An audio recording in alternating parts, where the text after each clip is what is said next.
Dumayo naman tayo ngayon dito sa Lipa, Batangas. Dito sa Welcome to Fiesta Adventure Park, Lipa, Batangas. Ito yung sa main entrance nila kapag papasok ka na sa entrance. Bago ka makapasok dito ay dadaan ka muna sa ticketing outlet nila. At meron na rin silang mga pagkain dito. Kung gusto nyong bumili, marami kayong pagpipilian. Kayo na bahala kung anong gusto nyong kakainin. At ito naman dito is meron sila fountain at saka wishing well area. Kapag tiningnan mo siya sa labas, parang ang sikip-sikip at maliit niya tingnan. Pero kapag nakapasok ka na dito, ma-amaze ka kasi maganda dito. At meron din naman silang mga kubo-kubo. At ito naman yung wishing well nila, yung Uncle John's wishing well. Pwede ka mag-wish dyan. At dito naman malapit sa kubo na yan is maraming ibon na nakalagay dyan. At ito naman yun, kung papasok ka na sa may entrance nila, kailangan mo magbayad muna dito sa ticket booth nila. At libre nga pala dito kung birthday mo. At after nyo naman magbayad is kailangan yung pumunta dito sa may waiver station bago kayo makapasok. At ito na nga at nakapasok na nga kami dito sa loob at naglakad-lakad naman kami. Ito yung mga kubo nila. Di ko alam kung nagpaparent din sila dito sa kubo or pwede din kayo kung may baon kayo na pagkain or pwede kayo magpahinga. At puntahan naman natin dito yung sa may bird area nila naman nakakulong na mga ibon nila. At sigurado ako kapag may kasama talaga kayong mga bata dito ay mag-i-enjoy talaga sila dito.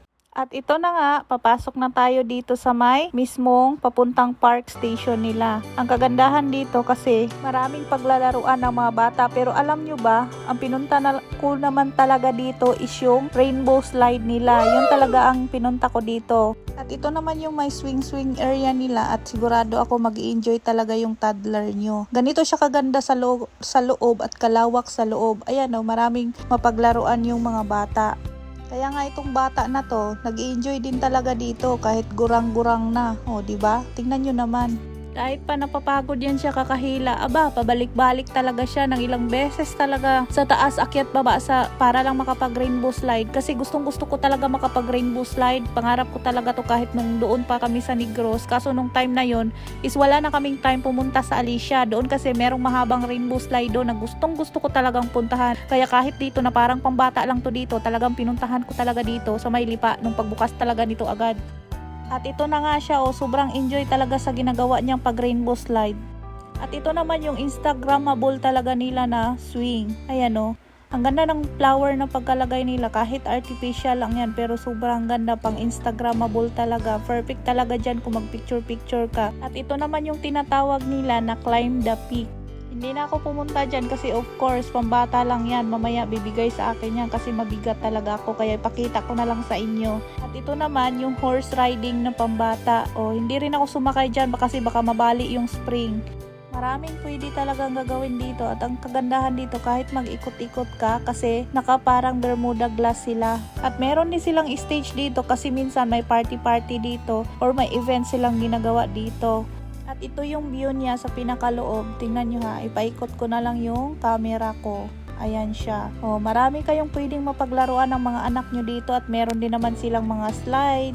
Siguradong mag-enjoy talaga yung mga anak nyo dito. Ayan At marami pa talagang pagpipilian dito yung mga anak nyo at sigurado ako mag-enjoy talaga sila. At maganda rin talaga dito kasi hindi basta-basta makalabas yung anak nyo. Kasi itong park nila is nakasarado talaga sila. Hindi basta-basta mawala yung mga anak nyo dito. At para na rin akong bata dito na naghihiling may inner child talaga. Kasi alam mo nung kabataan ako, hindi ko kasi naranasan talaga yung ganito. Kasi mahirap lang kasi kami. Siyempre walang pera. Kaya kahit gustuhin mo magpunta sa mga ganitong park, hindi nyo afford. Kaya ngayon, kahit ganito, matanda na ako, parang kahit sa pambata, parang nai-enjoy ko na rin, diba? At hindi lang naman din to mga pambata dito kasi marami din teenager, meron ding magjowa na pumupunta din talaga dito kasi maganda nga naman talaga dito. At napaka-Instagrammable talaga, ang ganda din ng mga kulay ng mga laruan nila. Ayun, ang nagustuhan ko rin talaga dito kasi kapag mag-picture-picture ka, ang ganda sa camera, ang ganda ng effect. Kaya kung naghahanap kayo ng lugar na mapuntahan nyo kasama ang pamilya nyo, dito kayo pumunta sa Fiesta Adventure Park sa Lipa, Batangas lang to.